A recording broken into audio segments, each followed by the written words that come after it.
So this spread automatically tells me that you have had no discipline. Let me scoop these to the side. You have had no discipline in your love life. There's been no honesty, no acceptance.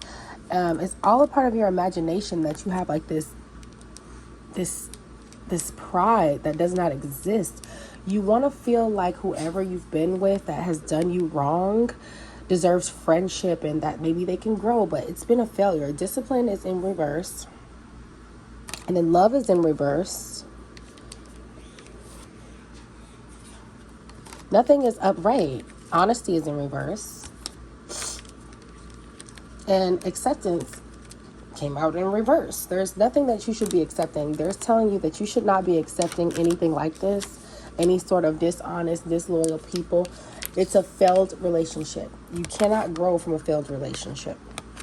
But there's something in you that just has like this stress disorder or something about you that you're like, well, you hate to say that you failed at something or that your relationship failed, or because maybe people were telling you already like you're not gonna make it, and you had all this like pride and ego about it, like, yeah, we're fine, but you knew deep down inside that the decisions you were making were not fine. They were definitely getting over on you. They were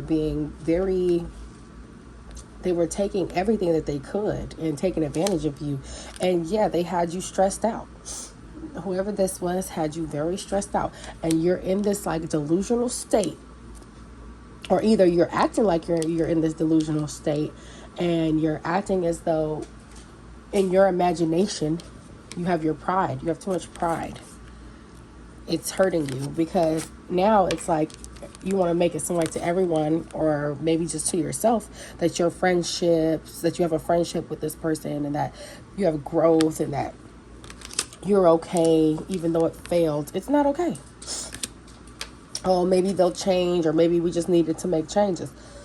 No, they took every opportunity that they had to change, and they didn't. They failed to change.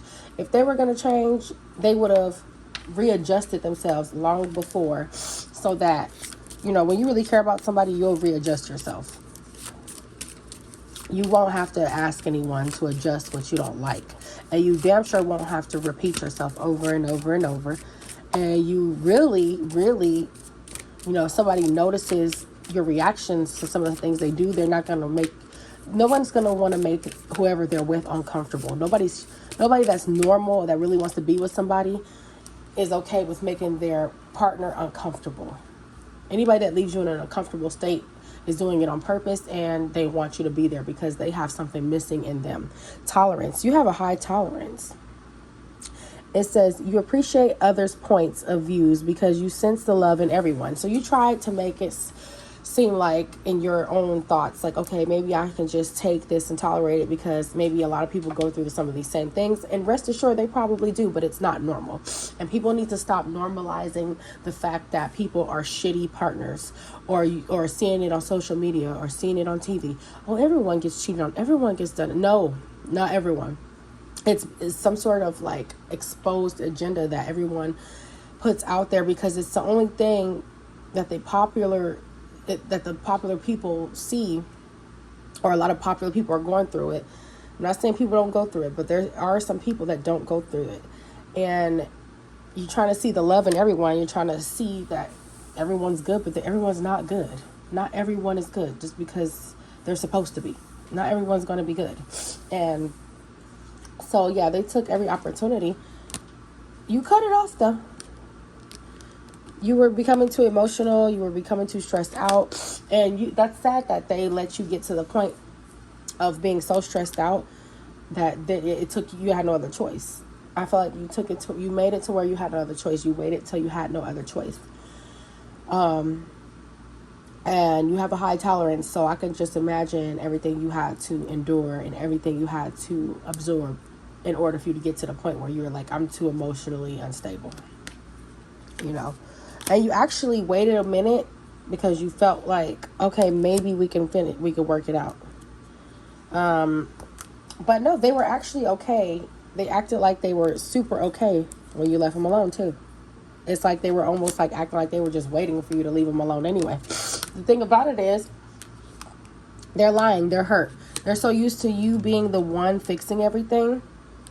They're hurt. They're making it seem like they're okay that you're gone.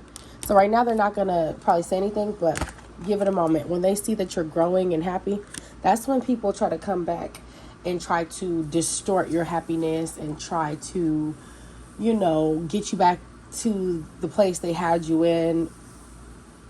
They're energy suckers. They are leeches. And when they don't have you in the position they want you in, they oftentimes do try to come back and hover over you. Just to try to get you back in the state of mind they thought they had you in the first place, which they probably did for a little while, but you actually rose above it after you tolerated a lot of it. I just feel like also, they're gonna try to make it seem like they gave you all this happiness. They're gonna try to mentally act like they gave you all this happiness and everything. You have to stand up against that and just don't go back to it, because it's really just them trying to start trouble in your life and try to argue. They're gonna try to argue with you, bring you back to that space. It's probably best to just cut whoever this is off. They could act like, oh, well, I got all my stuff together now. I'm starting to make money, but really, they're lying. They're lying about it, and yeah, it's just good to move forward. They hate to see you moving forward, and they're trying to hold you back, because you actually do better than whoever this person is in life, in every level. And that's why people like that try to bring their... You think you ever try to help put down a helping hand, somebody down in a hole? For example, this person was down in the hole. You thinking you're reaching your hand down to pull them up, and the whole time they don't want to be pulled up. They just want to pull you down into the hole with them. So you thinking you're giving this handout, and really they just trying to pull you down. They don't want to be pulled up. So yeah, you're always going to do great. You're very fortunate, and you have a great family.